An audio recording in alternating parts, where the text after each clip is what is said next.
جو جنت کے خواہاں ہیں. جنت کے خواہاں بھی کیسے؟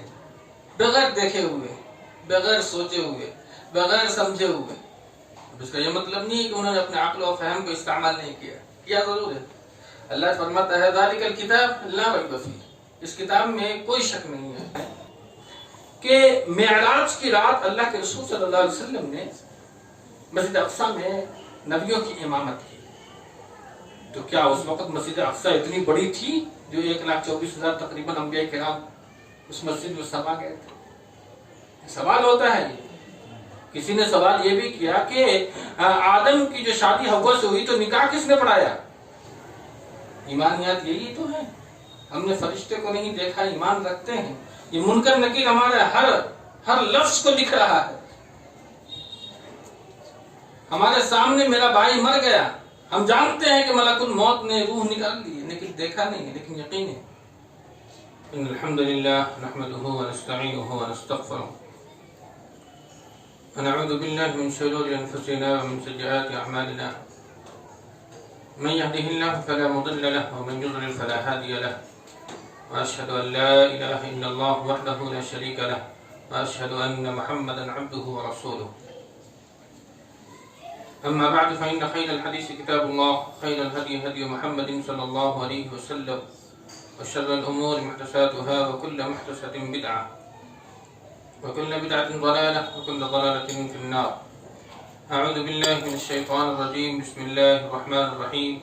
يا أيها الذين آمنوا اتقوا الله حق تقاته ولا تموتن إلا وأنتم مسلمون. يا أيها الناس اتقوا ربكم الذي خلقكم من نفس واحدة وخلق منها زوجها وبث منهما رجالا كثيرا ونساء. واتقوا الله الذي تساءلون به والأرحام إن الله كان عليكم رقيبا. يا أيها الذين آمنوا اتقوا الله وقولوا قولا سديدا يصلح لكم أعمالكم ويغفر لكم ذنوبكم ومن يطع الله ورسوله فقد فاز فوزا عظيما. وقال الله تعالى في موضع آخر إن الذين يخشون ربهم بالغيب لهم مغفرة وأجر كبير. معزز حاضرین، تمام قسم کی تعریفات، بڑائی، کبریائی اللہ وحدہ لا شریک کے لیے لائق و زیبا ہے، جس نے ہمیں آپ کو پیدا کیا، ساتھ ہی ہماری رشد و ہدایت کے لیے بے شمار انبیاء کرام علیہ السلام کا سلسلہ اس دار فانی میں جاری و ساری فرمایا. خصوصاً لاکھوں کروڑوں درود و سلام ہو اس ہستی اقدس و مقدس پر جن کا نام نامی اسم گرامی جناب محمد رسول اللہ صلی اللہ علیہ وسلم، جن کے ذریعہ اللہ رب العالمین نے ہماری آپ کی تمام اہل کائنات کی رشد و ہدایت کا بندوبست فرمایا. محترم حاضرین، ابھی محترم سہیل صاحب عظمت صحابہ کے تعلق سے بہت ساری باتیں آپ کے درمیان رکھیں اور چند ان نکات کی طرف بھی آپ کے ذہن کو مبذول کرایا کہ انبیاء کرام علیہ السلام کی ہستی کے بعد اس روئے زمین پر سب سے عظیم شخصیت اگر کوئی ہے تو وہ صحابہ کرام کی شخصیت ہے.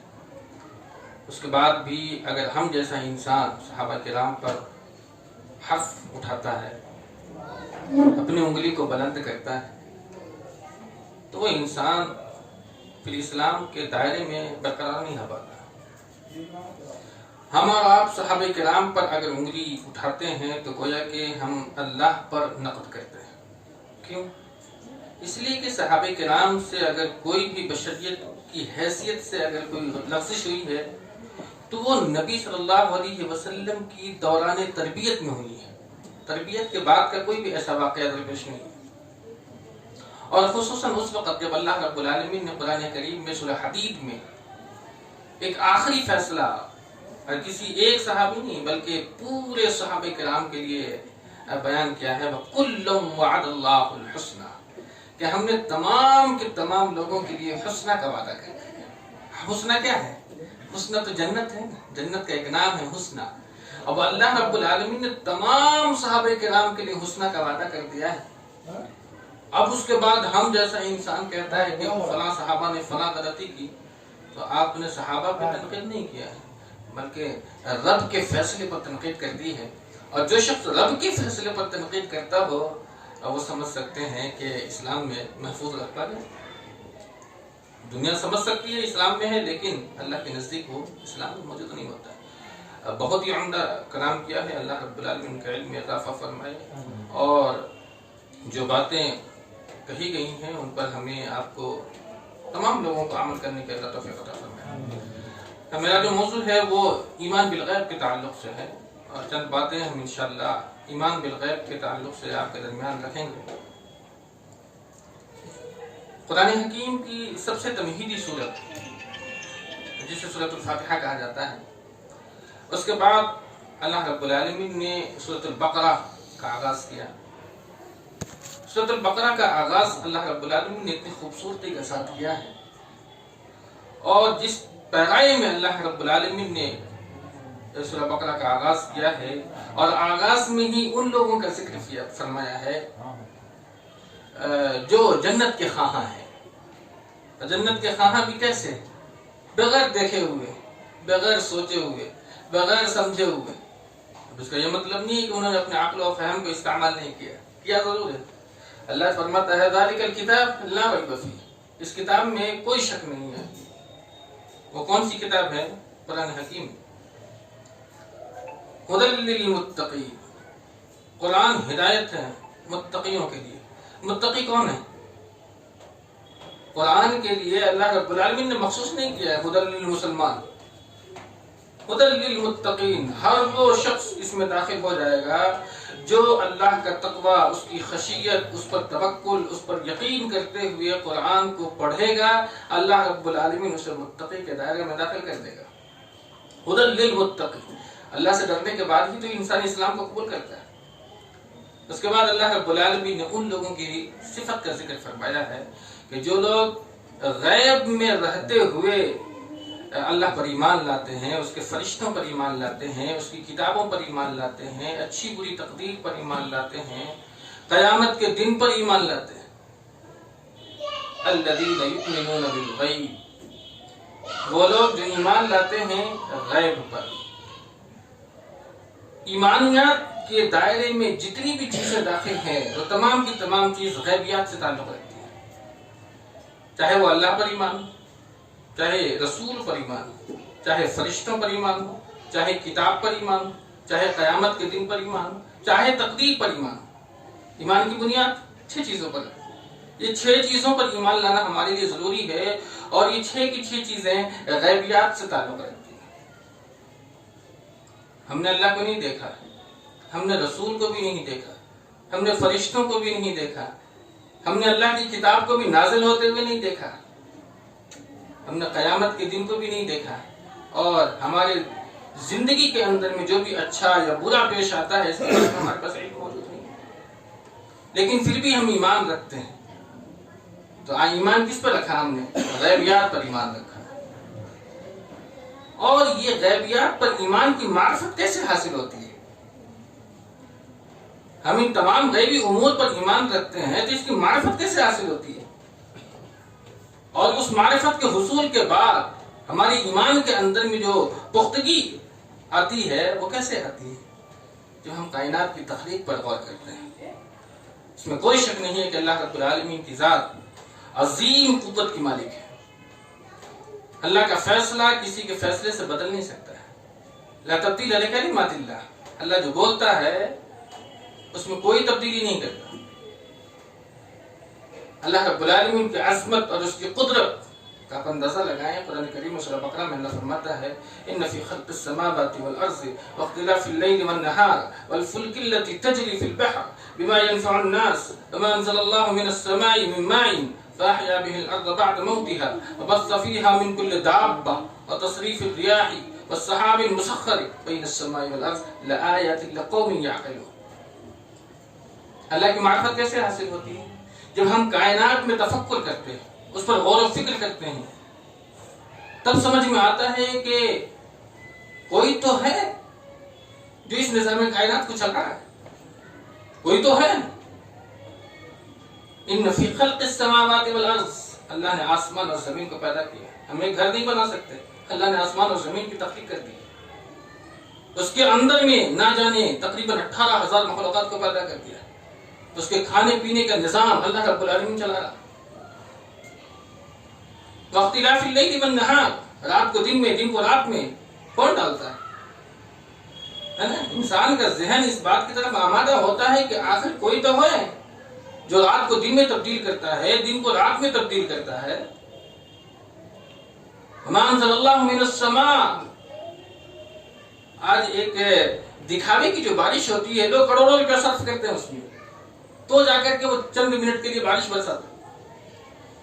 اللہ رب العالمین جہاں چاہے جتنا چاہے بارش کر دیتا ہے، اور اللہ رب العالمین اسی بارش کے ذریعے سے مردہ زمین کے اندر میں زندگی بخشتا ہے.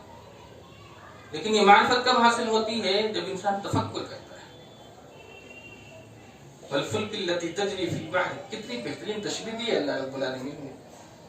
وہ کشتی جو پانی پر تیر رہی ہے، چل رہی ہے، کون ہے جو اس کشتی کو مسخر کر دیا اس پانی کے اوپر؟ کون ہے؟ آپ ایک چھوٹا سا کنکری پانی میں مارے، وہ سمندر کی تہہ پر برقرار رہتا ہے؟ وہ تو نیچے ڈوب جاتا ہے. پھر اتنی بھاری کشتی کیسے پانی پر تیر جاتی ہے؟ کوئی تو ہے جو اس کو کنٹرول کر رہا ہے، کوئی تو ہے جو اس کو حکم دے رہا ہے. یہ کام کون کر رہا ہے؟ یہ معرفت اس وقت حاصل ہوگی جب آپ کائنات کی ان تمام تر جو چیزیں ہیں، جو اشیاء ہے، اس پر تفکر کریں. اللہ کے رسول صلی اللہ علیہ وسلم جب اپنی عمر کے تقریباً 37 یا 38 سال کی عمر کو پہنچے تھے تو آپ نے دنیا سے بیزاری اختیار کی، اور اس کے بعد آپ سوچنے لگے، سمجھنے لگے کہ آخر کون ہے جو ان تمام برائیوں کا خاتمہ کرے گا؟ کون ہے جو بھٹکے ہوئے لوگوں کو راہ راست پر لائے گا؟ آخر کون ہے جو اس کائنات کو چلا رہا ہے؟ یہی تو وجہ ہے.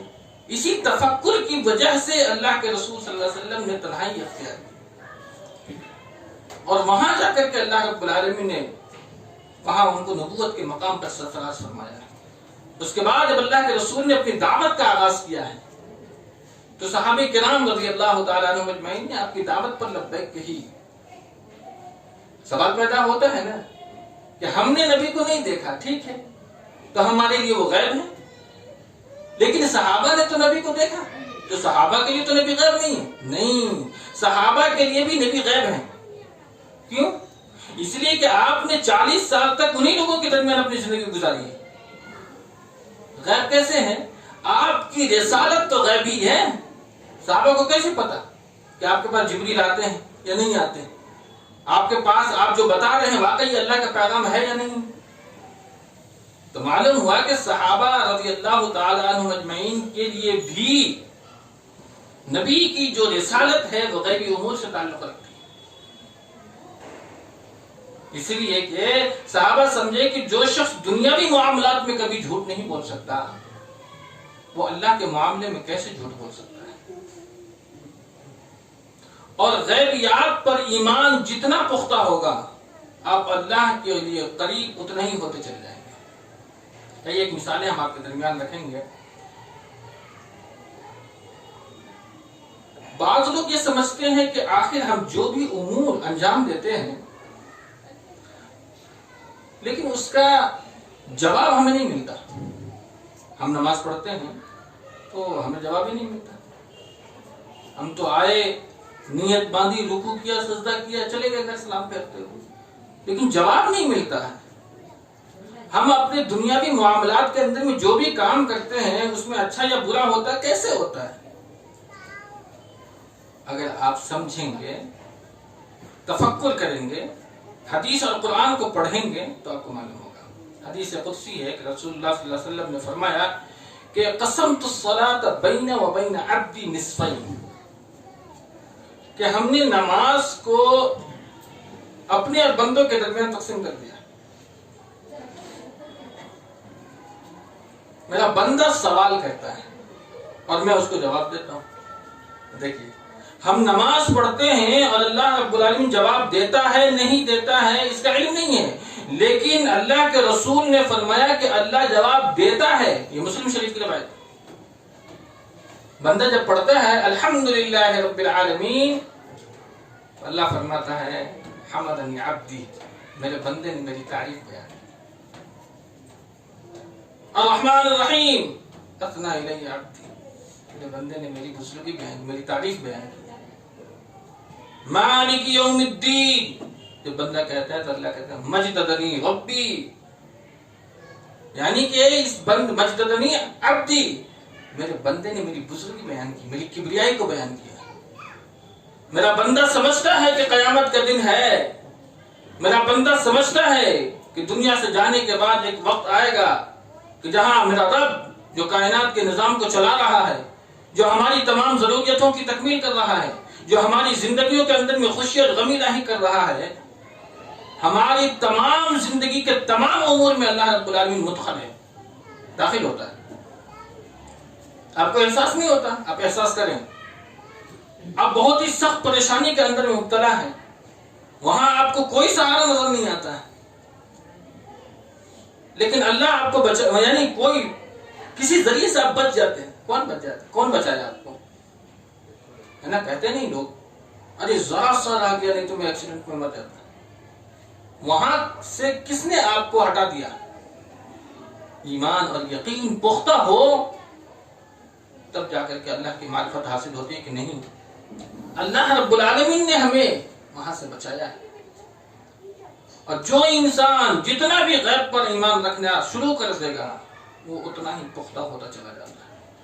اس کی زندگی میں اگر خوشی آئی تو اللہ کا شکر ادا کرتا ہے کہ یہ خوشیاں ہمیں اپنے آپ سے نہیں ملی ہے بلکہ یہ رب کی طرف سے حاصل ہوئی ہے۔ غمی لاحق ہوئی، اللہ نے آزمائش میں ڈال دیا ہے، صبر کرتا ہے اس کے اوپر۔ لیکن جو بندہ دنیا کا غلام ہو جاتا ہے، دنیا کی زندگیوں میں اپنے آپ کو ڈبو دیتا ہے، اللہ اور اس کے رسول کے احکامات سے اپنے آپ کو پیچھے کر لیتا ہے، ایسے شخص کے لیے یہ دنیا بہت ہی خوبصورت نظر آتی ہے۔ مرنے کے بعد پھر کہے گا اللہ سے فَهَلْ إِلَىٰ خُرُوجٍ مِّن سَبِيلٍ، اللہ نکلنے کا کوئی راستہ ہے؟ کوئی ہے؟ ربنا امتنا اثنتين واحييتنا اثنتين فاعترفنا بذنوبنا فهل الى خروج من سبيل، اللہ ہم نے موتیں بھی دیکھی، ہم نے زندگیاں بھی دیکھی، ہم نے اپنے گناہوں کا اعتراف بھی کرتے ہیں، اللہ رب العالمین ہے کوئی راستہ یہاں سے نکلنے کا؟ اللہ کہے گا راستہ تو بند ہو گیا، کیونکہ دنیا کے اندر میں اللہ رب العالمین نے جب آپ کو بھیجا تو جو عذر ہے نا، عذر کو، راستے کو بند کرنے کے لیے اللہ نے انبیاء اور رسول کا سلسلہ جاری کیا، لئلا یکون للناس رسلا حجتا بعد الرسل، ہم نے رسولوں کو اس لیے بھیجا ہے تاکہ حجت تمام کر دیا جائے۔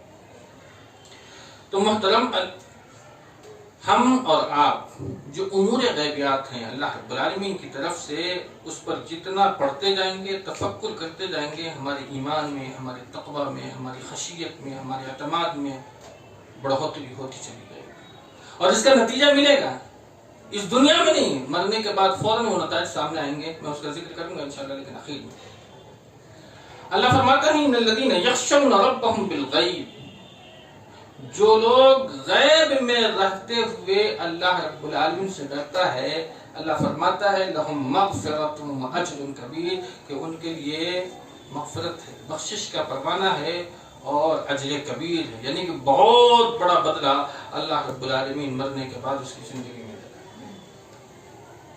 ایمانیات یہی تو ہے، ہم نے فرشتے کو نہیں دیکھا، ایمان رکھتے ہیں، یہ منکر نکیر ہمارے ہر لفظ کو لکھ رہا ہے، ہمارے سامنے میرا بھائی مر گیا، ہم جانتے ہیں کہ ملک الموت نے روح نکال لی، لیکن دیکھا نہیں ہے، لیکن یقین ہے، یقین ہے کہ اللہ کا ایک فرشتہ آیا اور روح قبض کر کے چلا گیا۔ جب یہ یقین پیدا ہوگا کہ ہمارے ہر عمل پر اللہ کی نظر ہے تو آپ کی زندگی کے اندر میں تبدیلیاں آتی جائیں گی۔ مثال کے طور پر آپ دنیا کے اندر بیٹھتے ہیں، کوئی بڑا آدمی ہے تو آپ کتنے محتاط طریقے سے اس کے پاس بیٹھتے ہیں کہیں بے ادبی نہ ہو جائے۔ اگر یہی خوف، خشیت اللہ کے بارے میں اگر ہمارے دل کے اندر میں موجود ہو تو ہم تنہائی میں بھی بیٹھیں گے، اور گناہ کرنے کا وہ راستہ بھی نظر آیا تو کرنے سے پہلے ڈر جائیں گے کہ نہیں میرا رب تو مجھے دیکھ رہا ہے۔ تو جب اللہ کی معرفت حسی طور پر اگر داخل ہو جاتی ہے تو انسان تنہائی میں بھی گناہ کرنے سے ڈرتا ہے. اور ایک شاعر نے شعر کہا ہے، اس شعر میں اتنی بہترین مفہوم کو انہوں نے پرویا ہے کہ تنہائی میں گناہ کرنے سے اور زیادہ ڈر. کیوں؟ اس لیے کہ جو منصف ہے وہی تو شاہد ہے، یعنی کہ جو انصاف کرے گا، جو جج کی کرسی پر بیٹھے گا وہی تو گواہ ہے. اب جب وہ گواہ بن گیا تو آپ تو رشوت دے کر کے بھی نہیں بچ پائیں گے، کیونکہ وہ تو دیکھا ہے نا، وہ خود ہی گواہ ہے. لیکن یہ معرفت کب حاصل ہوگی؟ جب ہم کائنات کے تفکر کے بعد اللہ کی معرفت کو اپنے دلوں کے اندر بسائیں گے تو انسان تنہائی میں بھی گناہ کرنے سے اپنے آپ کو بچائے گا. کیونکہ گناہ کے بعد توبہ کا دروازہ تو ہے، لیکن شیطان کہتا ہے ارے ابھی تو جوان ہے، ابھی تو بہت وقت ہے تمہارے پاس، کر لینا توبہ. یہ انسان دنیا کی تمام طرح بیجا چیزوں کو بھی مزین کر کے دکھلا رہا ہے اور انسان اس کے اندر میں اپنے آپ کو ڈبوئے ہوا ہے. سورہ بقرہ کے پہلے صفحہ پر جو اللہ رب العالمین نے اپنے چہیدے مومن بندے کی بنیادی صفت کو بیان فرمایا ہے، تو قرآن سے وہی لوگ ہدایت پا رہے ہیں جو متقی ہوتے ہیں، جو پرہیزگار ہو رہے ہیں، جو پارسا ہیں، جو نیکی کی راہ کو اختیار کرنے والے لوگ ہیں. اسی کی صفت کو اللہ رب العالمین نے الذین یؤمنون بالغیب سے تشبیہ دی ہے. انسان کی اہمیت اللہ رب العالمین کے نزدیک، انسان کا قدر اللہ رب العالمین کے نزدیک، انسان کی منزلت اللہ رب العالمین کے نزدیک جو بڑھتی ہے وہ انسان کی بڑھتی ہے جو انسان غیب پر ایمان رکھتا ہے. غیب پر ایمان رکھنے کے بعد انسان کا رشتہ اللہ رب العالمین سے مضبوط ہوتا چلا جاتا ہے. اور جو لوگ ایمانیات یعنی غیبی امور سے اپنے آپ کو پیچھے ہٹاتا چلا جاتا ہے، اللہ کے نزدیک اس کی قدر و منزلت، اس کی اہمیت، اس کا مقام، اس کا مرتبہ، اس کی عظمت گھٹتی چلی جاتی ہے. تو معلوم ہوتا ہے کہ ہم اپنے رشتے کو اللہ سے اگر برابر کرنا چاہتے ہیں، اللہ کے نزدیک محبوب اور سرخرو بننا چاہتے ہیں، تو ہمیں اللہ رب العالمین کی ان تمام چیزوں کو یقینیات کے ساتھ قبول کرنا ہوگا اور اس پر عمل کرنا ہوگا. قبول ہی نہیں، عمل بھی ضروری ہے. عمل کے بغیر آپ کے لیے جنت اور جہنم کیسے فیصلہ ہو؟ بعض لوگ کہتے ہیں کہ آخر اللہ رب العالمین نے دنیا پیدا کیا، ہمیں پیدا کیا، اللہ کو جب سب چیز معلوم ہی ہے تو پھر اللہ رب العالمین نے ہمیں پیدا ہی کیوں کیا؟ جب اللہ کو معلوم ہے کہ یہ جنتی ہے، یہ جہنمی ہے، تو ہمیں کیوں پیدا کیا؟ پیدا اس لیے کیا ہے کہ ہمیں معلوم ہے کہ یہ بچہ جو ہے وہ بہت تیز ہے، امتحان میں یہ فرسٹ آئے گا، اور یہ بچہ کمزور، یہ فیل ہو جائے گا. لیکن ہم امتحان نہ لیں اور رزلٹ دے دیں، دونوں کو اعتراض ہوگا کہ نہیں ہوگا؟ یہی وجہ ہے کہ اللہ رب العالمین کو معلوم تو ہے، لیکن جنتی کو اگر جنت میں داخل کر دے تو اس کو کوئی اعتراض نہیں، ہم تو جنت میں آ گئے. لیکن جہنمی کو جب جہنم میں ڈالیں گے وہ اعتراض کرے گا. اللہ رب العالمین ہماری غلطی کیا ہے؟ اسی پیمانے کو پرکھنے کے لیے تو اللہ رب العالمین نے دنیا میں بھیجا ہے اور ان تمام تر امور کی نشاندہی اپنے انبیاء اور اپنے رسول کے ذریعے سے کی ہے، تاکہ وہ لوگ دنیا میں جانے کے بعد اللہ رب العالمین کو خوش کرنے کے لیے، اس کی رضا جوئی کے لیے وہ عمل کرے جو اللہ نے اپنے رسولوں کے ذریعے سے بیان کروایا ہے. اب معلوم ہوتا ہے کہ غیب کسے کہتے ہیں. انسان علم جو حاصل کرتا ہے وہ 5 ذرائع سے حاصل کرتا ہے. آنکھ، یہ جو آنکھ اللہ نے دی ہے اس سے دیکھ کر کے انسان علم حاصل کرتا ہے. یہ کان ہے، اس سے انسان سن کر کے علم حاصل کرتا ہے، کسی چیز کو جانتا ہے، سمجھتا ہے. اللہ نے یہ ناک دی ہے، اس کے ذریعے سے انسان سونگھ کر کے کسی چیز کے خوشبودار اور بدبودار ہونے کا پتہ لگاتا ہے. یہ زبان جو اللہ رب العالمین نے دی ہے، اس زبان کے ذریعے سے انسان کھٹے اور میٹھے اور کڑوی ہونے کا پتہ لگاتا ہے. اور ہاتھ، یعنی کہ چھو کر کے کسی چیز کے سخت ہونے کا، نرم ہونے کا، کھردراپن ہونے کا علم حاصل کرتا ہے. اس کو حواس خمسہ کہتے ہیں. ان 5 چیزوں کے ذریعے سے انسان علم حاصل کرتا ہے. لیکن غیب کسے کہتے ہیں؟ انسان کے حواس خمسہ کے باہر کی جو معلومات ہے، یہ حواس خمسہ نہیں، اس کے باہر کی جو معلومات ہے وہ کیا ہے؟ غیب سے تعلق ہے۔ اس حساب سے ہمارا ماضی بھی غیب ہے، اس حساب سے ہمارا مستقبل بھی غیب ہے، اس حساب سے ہمارا حال جس میں ہم جی رہے ہیں اس کے بھی بہت سارے معاملات ہمارے غیب ہیں۔ لیکن ہم ایمان کیوں رکھتے ہیں؟ ہم یقین کیوں کرتے ہیں؟ اس لیے کہ میرے رب نے بتایا ہے۔ کس کے ذریعے سے بتایا ہے؟ اپنے رسولوں کے ذریعے سے بتایا ہے۔ ہم قرآن حکیم کو پڑھتے ہیں تو ہم نے آدم علیہ السلام کو نہیں دیکھا ہے، اور اس کے بعد سے جتنے بھی اقوام و ملل کو اللہ رب العالمین نے دنیا میں پیدا کیا ہے، ان کے ساتھ جو بھی معاملات اللہ کی طرف سے ہوئے، اچھے یا برے، ہم نے نہیں دیکھا ہے۔ ہم نے کتاب حکیم کو پڑھا ہے، قرآن مجید کو پڑھا ہے، اور اس میں اللہ رب العالمین نے قوموں کے عروج کا اور قوموں کے زوال کا ذکر کیا کہ جس نے اللہ اور اس کے رسول کے مطابق اپنی زندگی گزاری، اللہ رب العالمین نے اس قوم کو عروج بخشا، اور جس نے اللہ اور اس کے رسول کے احکامات کو ٹھکرا دیا ہے، اللہ رب العالمین نے اس قوم کو ذلیل کیا ہے، ہلاک کیا ہے، ذلت اور کی عمیق گہرائی کے اندر میں ڈال دیا۔ یہ ایمان ہم رکھتے ہیں، یہ ہمارا ماضی ہے۔ مستقبل کے بارے میں اللہ کے رسول جو ہمیں بتلایا ہے، ہم اس پر ایمان رکھتے ہیں، اور ہمارا ایمان جتنا جتنا بڑھتا چلا جائے گا، ہم اپنی زندگی کے اندر میں گناہ کے پیمانے کو اتنا کم کرتے چلے جائیں گے، اور جتنا گناہ کا پیمانہ کم ہوتا چلا جائے گا، ہماری عزت اللہ رب العالمین بڑھاتا چلا جائے گا۔ ابھی آپ نے سنا تقریر کے اندر میں ہماری کوئی اہمیت نہیں، پوری دنیا کے اندر میں دنیا کا ہر چوتھا یا پانچواں آدمی مسلمان ہے، ہر چوتھا یا پانچواں آدمی مسلمان ہے دنیا کا، لیکن ہماری حیثیت مکھی کے پر کے برابر کی نہیں تھے، اس قدر عظیم کہ پیروں میں تاج تھے اس قدر عظیم کہ پیروں میں تاج تھے، ہو گئے اس قدر ذلیل کہ جوتوں میں آ گئے۔ آج یہ قوم جوتوں میں آ گئی، وجہ تلاشیں گے، وجہ تلاشیں، وجہ کیا ہے؟ ہم نے اللہ کو، اس کے رسول کو چھوڑ دیا اور اپنی منمانی زندگی کو گزارنے لگ گئے۔ اللہ کے جو بھی احکامات تھے اس کو عقل کے پیمانے پر تولنے لگ گئے، اور ان تمام تر پیمانہ کو اپنی سائنٹیفک دنیا میں موازنہ کرنے لگے۔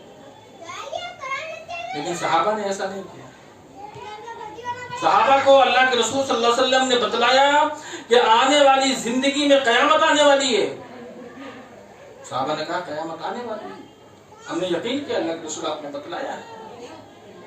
قرب قیامت دجال کا ظہور ہوگا، دجال کے فتنوں کی تمام تر ترکیب اللہ کے رسول نے بتلائی ہے، ہم اس پر ایمان رکھتے ہیں، یقین رکھتے ہیں کہ جب بھی ایسا فتنہ ظہور پذیر ہوگا، اللہ ہمارے اندر، ہمارے ایمان کے اندر میں وہ قوت عطا کرے کہ اللہ ہمیں اور آپ کو اس فتنے سے بچا کرے۔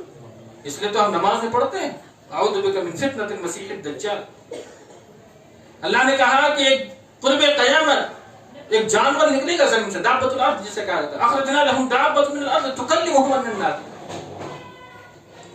زمین سے ایک جانور نکلے گا جو لوگوں سے کلام کرے گا، ہمیں یقین ہے ایسا ہوگا۔ یاجوج ماجوج کا خروج ہوگا، مہدی آئیں گے، عیسیٰ علیہ السلام آئیں گے، یہ تمام چیزیں کیا ہے؟ امور غیبیات ہے، لیکن ہمارا ایمان ہے، ہم اس پر یقین کرتے ہیں کہ اللہ کے رسول نے بتلایا ہے، ایسا ہو کر کے رہے۔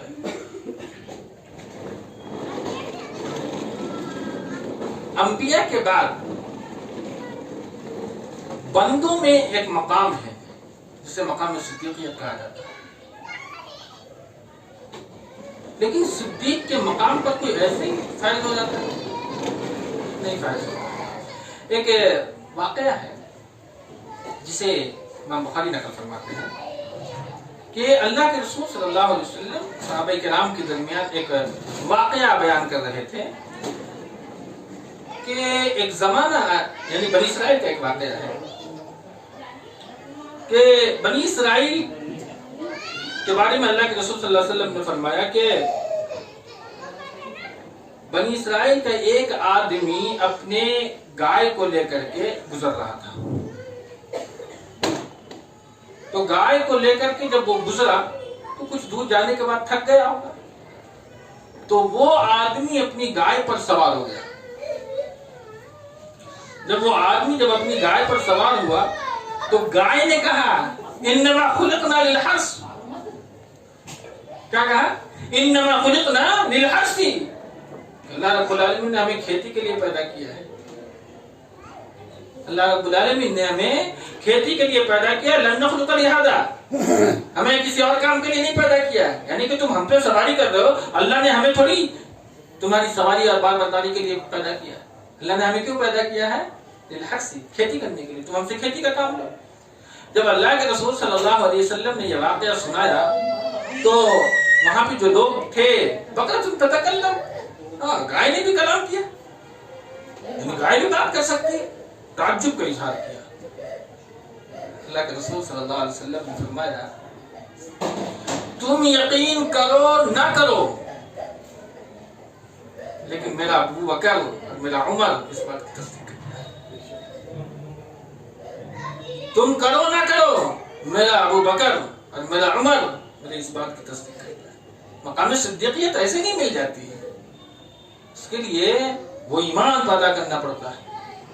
حضرت ابوبکر صدیق وہ شخصیت ہے کہ نبی نے ایک بار دعوت پیش کی بغیر کسی تأمل اور غور و فکر کے. یہ پہلی عظیم شخصیت ہے. نبی نے جتنے لوگوں پر اسلام پیش کیا تمام کے تمام لوگوں نے تأمل کیا, تدبر کیا, غور و فکر کیا, سوائے ابوبکر صدیق رضی اللہ عنہ.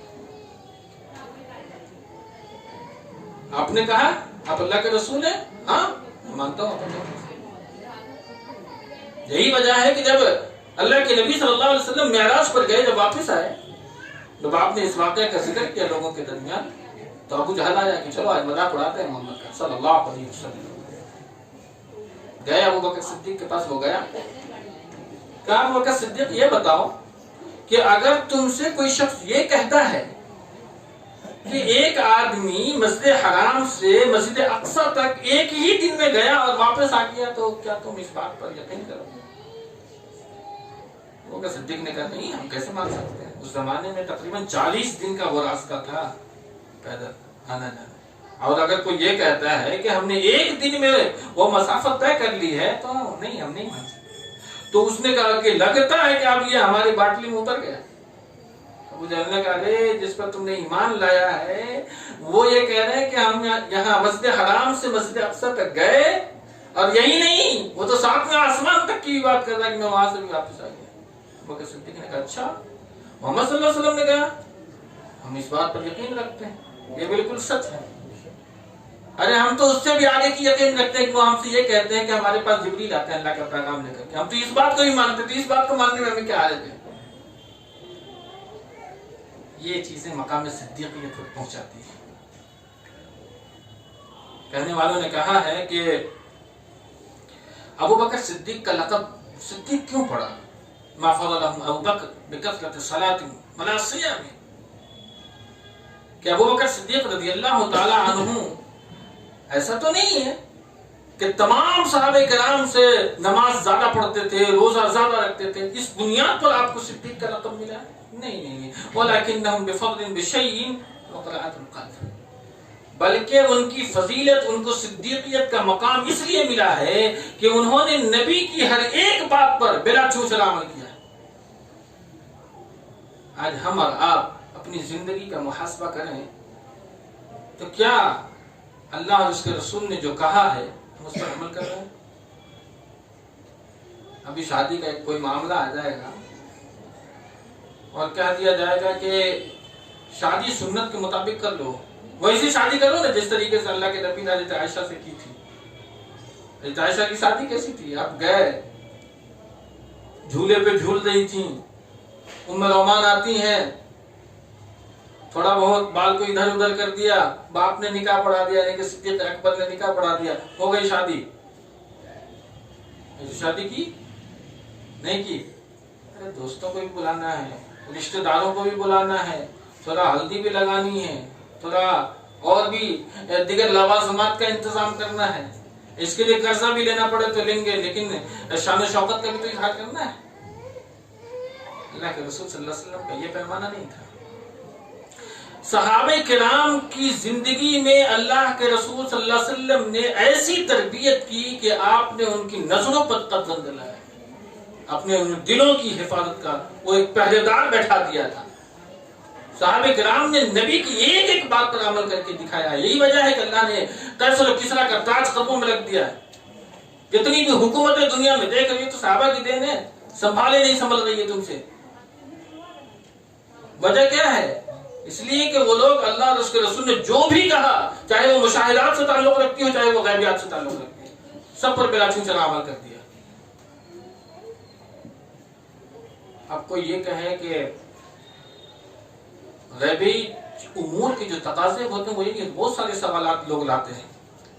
ایک مرتبہ امام مالک رحمۃ اللہ علیہ درس دے رہے تھے تو وہاں ایک بات آئی کہ الرحمن علی العرش استوی، کہ رحمان عرش پر مستوی ہے. تو کسی نے سوال کر دیا امام مالک سے، فکیف استوی،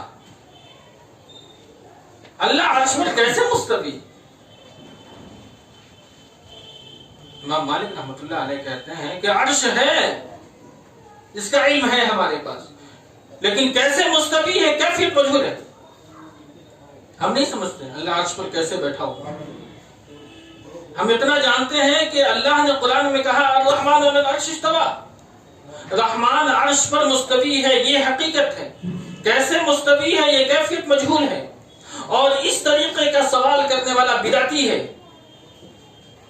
اور امام مالک رحمۃ اللہ علیہ نے اس شخص کو اپنی درسگاہ سے باہر نکال دیا. اس طریقے کا سوال کرتا ہے جو لوگوں کے ایمان کے اندر میں کمزوری پیدا کرتے ہیں. یہ جو تقاضے ہیں وہ یہی ہیں. بہت ساری چیزیں ہیں جو انسان اپنی عقل کے پیمانے پر توڑتا ہے. حضرت علی رضی اللہ تعالیٰ عنہ کا قول ہے کہ اگر اسلام کے اندر میں عقل کو دخل ہوتا تو موزے پر مسا نیچے نہیں اوپر ہوتا. لیکن اسلام تیری عقل کا محتاج نہیں ہے. اسلام عقل کا محتاج نہیں ہے. اسلام کا تو وہ عمل جو اللہ کے رسول نے کہا ہے مین وعن کر دینا ہے، عمل نہ صدقنا ہے. ہم اس پہ چھو چلا نہیں کر سکتے. اور جو بھی عمل اسلام کا ہے کوئی بھی عمل حکمت سے خالی نہیں ہے. تمام کے اندر میں پوری سائنسی دنیا آج اسلام پر ریسرچ کر کے اپنی زندگی کے اندر میں حال و احوال اور کیفیات کے اندر میں تبدیلی پیدا کر رہی ہے اور اسلام کو تمام تر حقانیت لوگوں کے درمیان بتا رہی ہے. ایک بہت بڑا سائنٹسٹ ہے جس کا ذکر ہے میں نے پڑھا وہ سورۃ دہر کی تفسیر میں. ایک بہت بڑا دہریہ تھا، وہ قرآن پڑھ رہا تھا. وہ کینیڈا میں ایک کالج ہے وہاں کا وہ پروفیسر ہے. وہ قرآن صرف اس لیے پڑھ رہا تھا کہ میں قرآن کے عیوب اور نقائص کو لوگوں کے درمیان بتاؤں. تو اس قرآن میں جب سورۃ دہر وہ پڑھا تو اس میں ایک لفظ ہے امثال نبتلیہ فجعلناہ سمیعا بصیرا، کہ انسان کی تخلیق میں مرد اور عورت دونوں کا اسپرم داخل ہوتا ہے. اس کے بعد بچہ وجود میں آتا ہے. اس نے کہا کہ یہ تو آج کی سائنس نے ڈھونڈا ہے. تو یہی سمجھتے ہیں لوگ کہ مرد و عورت کے اختلاف کے بعد مرد کا اسپرم عورت کے بچدانی کے اندر میں داخل ہوتا ہے، اس کے رحم میں داخل ہوتا ہے تو بچہ وجود میں آتا ہے. لیکن سائنس تحقیق کر کے بتائی کہ نہیں، دونوں کا شامل ہے. امشاد نبتلی جب اس نے پڑھا کہ ارے یہ تو قرآن نے 1450 سال پہلے کیسے کہہ دیا گا، اس وقت تو سائنس نہیں تھا. اب اس کی عقل نے کہا کہ نہیں، لگتا ہے کہ یہ قرآن کسی ویسے کلام نہیں ہے، یہ بہت ہی عجیب کلام لگا. اور جو قرآن پر نقد کرنے کے لیے قرآن پڑھا وہ اسلام میں داخل. یہ قرآن کا اعجاز ہے. اور قرآن میں جب ان چیزوں کی وجہ سے کسی کو ہدایت مل سکتی ہے تو کیا مسلمان قرآن پڑھے تو اس کا ایمان مضبوط نہیں ہو سکتا، اس کا عقیدہ مضبوط نہیں ہو سکتا، اس کا توکل اللہ پر نہیں بڑھ جائے گا، اس کے دلوں کے اندر میں خشیت نہیں پیدا ہوگی.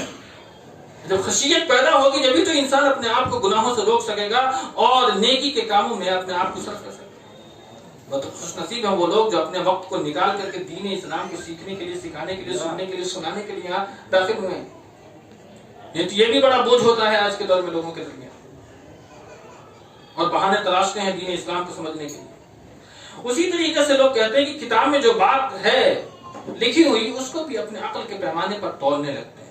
ایک پیمانہ کیا ہے کہ معراج کی رات اللہ کے رسول صلی اللہ علیہ وسلم نے مسجد اقصی میں نبیوں کی امامت کی. تو کیا اس وقت مسجد اقصی اتنی بڑی تھی جو 1,24,000 تقریباً انبیاء کرام اس مسجد میں سما گئے تھے. سوال ہوتا ہے یہ. کسی نے سوال یہ بھی کیا کہ آدم کی جو شادی حوا سے ہوئی تو نکاح کس نے پڑھایا؟ اگر جواب دینا تو کہے گا میں تو موجود نہیں تھا اولا. نکاح میں موجود ہوگا تو پتہ چلتا کہ نکاح کس نے پڑھایا. لیکن قرآن اگر پڑھے ہیں تو کہیے گا کہ اللہ نے پڑھایا. اس لیے کہ اللہ نے کہا یا آدم اسکن انت وزوجک الجنہ. تو جس کو اللہ نے کہہ دیا کہ تیری بیوی ہے تو نکاح تو اللہ نے پڑھا دیا نا. یہ سوالات انسانوں کے ذہن کی اپج ہے اور ان لوگوں کی جو اسلام کو صحیح طور پر پڑھنا نہیں سمجھتے یا اسلام کے احکامات کو سمجھتے ہیں کہ یہ ہمیں باندھ رہے ہیں اور غیروں سے الگ کر دے رہے ہیں. غیروں میں اپنا نام شامل کرنے کے لیے وہ لوگ اسلام کے جو احکامات ہیں اس کو الگ کرنے کی کوشش کرتے ہیں. اس طریقے سے ابھی محترم نے بتلایا یہ جمہوریت کا جو نظام ہے تو سراسر طاغوتی نظام ہے. آج ہم اسے ایکسپٹ کرتے ہیں, اسے قبول کرنا ہے. اور ٹیر آدم دیکھیے بدماش کھلے عام ماں بہن کی گالی دیا مسلمانوں کو, لیکن ووٹ اسی کو دیا نا. کھلے عام گالی دیا ہے اور اس کے بعد بھی مسلمانوں نے اسی کو ووٹ دیا اور وہ جیتا, پھر گالی دے گا. یہ کمزرفی ہے مسلمانوں کی. صحیح بات ہے کہ ہم نے اپنے مقام کو نہیں پہچانا. اور نہیں پہچاننے کی جو سب سے بڑی وجہ ہے وہ یہی ہے کہ ہم نے اپنے مقصد کو فراموش کر دیا. ہم پیدا کیوں ہوئے ہمیں نہیں معلوم, مقصد نہیں معلوم. کیسے پیدا ہوئے, کیوں پیدا ہوئے, کیسے مر گئے, پتہ ہی نہیں چلتا. مقصد ہونا چاہیے تو مقصد کے حصول کے لیے انسان جہد و سعی کرتا ہے. مقصد ہی نہیں پتا تو اس کے لیے کیا صحیح کرے گا, کیا جہد کرے گا انسان, کیا کوشش کرے گا. اس لیے کہا جاتا ہے اپنے بچوں کو دینی تعلیم و تربیت سے آراستہ اور پیراستہ کرتے رہنا چاہیے. میں آپ کا اب زیادہ وقت نہیں لوں گا, چند ایک مثال اور بھی آپ کے درمیان دے دوں کہ بعض لوگ جو اسلامی تعلیمات ہیں ان کو اپنے عقل کے پیمانے پر تولنے کی کوشش کرتے ہیں. اس میں سے ایک چیز یہ ہے کہ قبر میں انسان کو جب داخل کر دیا جاتا ہے تو لوگ کہتے ہیں کہ تمہاری کتاب کے اندر میں یہ چیز لکھی ہوئی ہے کہ قبر کے اندر میں جزا اور سزا کا بھی انتظام ہوتا ہے. منکر نکیر بھی آتے ہیں. ایک قوم تو یہ بھی ہے کہ قبر میں کیا ہوتا ہے وہ بھی بتا رہی ہے باہر سے کیمرہ لگا کر کے. ہاں کہ خواجہ آ جاتے ہیں وہیں غوث پاک اور وہ لوگوں کے سوال کا جواب خود ہی دے دیتے ہیں. پتہ نہیں انہیں کیسے پتہ چل جاتا ہے. اور ایک قوم وہ ہے کہ وہ ماننے کو تیار نہیں ہے کہ ہاں بھائی قبر کے اندر میں عذاب اور جزا و سزا ہوتی ہے. یہ ساری چیزیں برزخی ہیں, ہم نہیں سمجھتے ہیں, لیکن ہمارا ایمان ہے کہ اللہ رب العالمین نے, اللہ کے رسول صلی اللہ علیہ وسلم نے ہمیں بتلایا ہے تو قبر کے اندر میں عذاب ہوتا ہے اور قبر کے اندر میں جزا بھی ملتی, بدلہ بھی بہتر سے بہتر ملتا ہے. اللہ اس کی قبر کو کشادہ کرتا ہے. جو نیک ہوتا ہے ان کے لیے جنتوں کی کھڑکی کھول دی جاتی ہے, جو برا ہوتا ہے اس کے لیے جہنم کے عذابات کا ذکر کیا جاتا ہے. ہمیں ایمان ہے, اس بات پر یقین ہے اور ہونا بھی چاہیے. اس لیے کہ اللہ نے جب اس دنیا کو بنایا ہے اور اللہ رب العالمین نے کسی کو غریب بنایا, کسی کو امیر بنایا, کسی کو طاقتور بنایا, کسی کو کمزور بنایا, تو جو انسان دنیا کے اندر میں مظلوم ہو کر کے مر گیا تو ایسے ہی چلا جائے. اس کا انصاف کرنے کی کوئی تو جگہ ہونی چاہیے کہ جو انسان مظلومیت کے حال میں مر گیا وہ زندگی بھر مرنے کے بعد ہی مظلوم ہی ہے. کوئی ایک ایسا انتظام ہونا چاہیے. اور یہی ذہن اور عقل مطالبہ کرتی ہے کہ جہاں اس مظلوم کا بھی فیصلہ ہو اور ان ظالم کو بھی کیفر کردار تک پہنچائے. نہیں تو پھر یہ کائنات کیا ہے, ہمیشہ مضبوط ہی رہ جائے. اس لیے عقل اس چیز کا مطالبہ کرتی ہے کہ بغیر حشر کے میدان کے یہ چیز ہونے والی نہیں ہے. اسی لیے وَنَضَعُ الْمَوَازِينَ الْقِسْطَ لِيَوْمِ الْقِيَامَةِ, قیامت کے دن اللہ رب العالمین میزان قائم کرے گا. ہم جانتے ہیں کہ اللہ کے رسول نے جو بھی بتلایا اس پر ایمان ہے. ایک سوال یہ بھی ہے کہ لوگ کچھ چیزوں کے معاملات کے اندر میں اپنا عقیدہ لوگوں کے درمیان ثابت کرنے کی کوشش کرتے ہیں. جیسے معراج کے سفر میں اللہ کے رسول صلی اللہ علیہ وسلم نے فرمایا کہ جب میں معراج پر گیا تو میں نے قبر میں دیکھا کہ موسیٰ علیہ السلام نماز پڑھ رہا. اب یہاں اس نے اپنے عقیدہ کو جامد طور پر ثابت کرنے کے لیے کہا کہ دیکھو موسیٰ نماز پڑھ رہے تھے. اللہ کے رسول نے فرمایا ارے عقل کے ناخن لو, وہ برزخی زندگی ہے, اس کا شعور نہیں ہے. تو اللہ نے فرمایا وَهُمْ لَا يَشْعُرُونَ, ہم شہیدوں کو روزی دیتے ہیں، رزق دیتے ہیں، لیکن نہیں معلوم ہمیں کیسے دیتے ہیں. یہ تو برزخی زندگی کا معاملہ ہے. پھر لوگ کہتے ہیں کہ قبر کے اندر میں عذاب کیسے ہو سکتا ہے جب وہاں مٹی میں ہڈیاں، انسان کے جسم سب سڑ گل جاتے ہیں، گل جاتے ہیں. بھلا ان چیزوں کو عذاب کیسے ہوگا؟ یہی چیزیں انسان اگر یقینیات کے ساتھ دیکھتا ہے تو انسان کا ایمان پختہ ہوتا ہے اور وہ اسلام کے دائرے کے اندر میں موجود رہتا ہے. ورنہ اگر ان چیزوں پر انسان تنقید کا نشانہ بناتا ہے تو پھر انسان دہریہ بن جاتا ہے اور اسلام سے خارج ہو جاتا ہے. اللہ نے فرمایا کہ وَبَدَا لَهُم مِّنَ اللَّهِ مَا لَمْ يَكُونُوا يَحْتَسِبُونَ. اللہ رب العالمین قیامت کے تمام کے تمام لوگوں کو پورا بدلہ دے گا، حساب کرے گا. جو بھی دنیا میں اچھے کرم کیے ہیں اللہ اس کو بہتر سزا دے گا، اور جو برے کرم کیے ہیں اللہ رب العالمین اسے سزا سے دوچار کرے گا. اللہ رب العالمین سے ہم دعا کرتے ہیں کہ اللہ رب العالمین ہمیں کتاب سنت پر عمل کی توفیق بخشے، جب تک زندہ رکھے، اسلام پر رکھے، خاتمہ ہوتا خاتمہ بالخیر نصیب فرمائے. آمین. وآخر دعوانا الحمدللہ رب العالمین. السلام علیکم ورحمۃ اللہ. السلام علیکم ورحمۃ اللہ وبرکاتہ. نحمدہ ونصلی علی رسولہ الکریم. اما بعد. رب اشرح لي صدري ويسر لي امري واحلل عقدة من لساني يفقهوا قولي. رب زدنی علما. الحمدللہ آپ نے بھی دو مقرروں سے تقریریں سنی ہیں،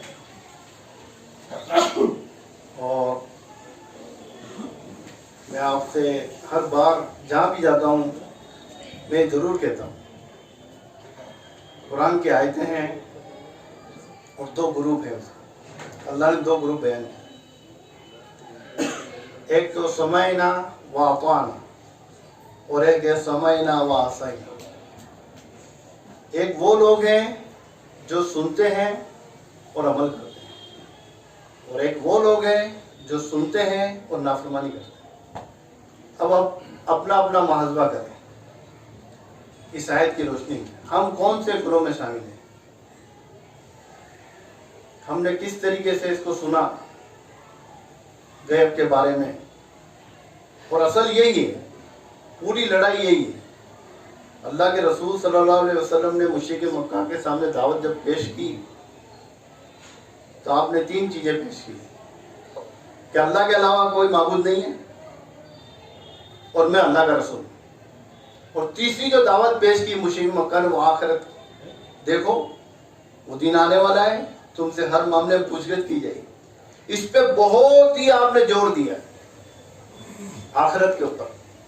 ایمان جب ہی بڑھے گا تبھی ہم صحیح لائن پہ آئیں گے، اچھائی کی طرف آئیں گے، جب ہم آخرت پہ یقین رکھیں گے. عمل توحید ہم سمجھتے ہیں، رسالت ہم سمجھتے ہیں. جو عمل میں جو کمزوری آ رہی ہے وہ آخرت پہ یقین نہیں ہمارا. کیا ہے بخش دیے جائیں گے. بہت سے لوگ کہتے ہیں، ایمان والے کہتے ہیں مرنے کے بعد کس نے دیکھا. غیب پہ یقین ہی نہیں ہے. غیب پہ اگر یقین ہو انسان کو پھر نماز میں کوتاہی ہو، پھر برائی کی طرف قدم بڑھے. یہ کیسے ہو سکتا ہے؟ دو باتیں کیسے ہو سکتی ہیں انسان کے اندر؟ اللہ سے ڈرتا بھی ہو اور اذان سن کر مسجد میں بھی نہیں جاتا ہوں. یہ بات کیسے ہو سکتی ہے؟ یہ کیسے ہو سکتی ہے؟ یا تو وہی بات ہو رہی ہے سمعنا و عصینا، ہم سنتے ہیں اور نافرمانی کرتے ہیں. اگر سنتے اور اطاعت کرتے تو ہماری زندگی کے اندر تبدیلی آتی. یا تو ہم قرآن مجید کو سمجھتے ہی نہیں ہیں، قرآن کی آیتیں پڑھتے کہ عربی داں تو ہے ہی نہیں. ہم عربی داں تو ہے ہی نہیں کہ ہم قرآن کی آیتیں سمجھ جائیں گے. ہمیں ترجمہ بھی پڑھنا پڑے گا، سب کچھ کرنا پڑے گا، تب جا کے ہماری زندگی کے اندر تبدیلی آئے گی. وَيْلٌ لِكُلِّ هُمَزَةٍ لُمَزَةٍ. کیا یہ معلوم نہیں ہے سب کو یہ کہ خرابی ہے برائی کرنے والوں کی، غیبت کرنے والوں کی، چاہے وہ منہ پہ کرے چاہے پیٹھ پیچھے کرے.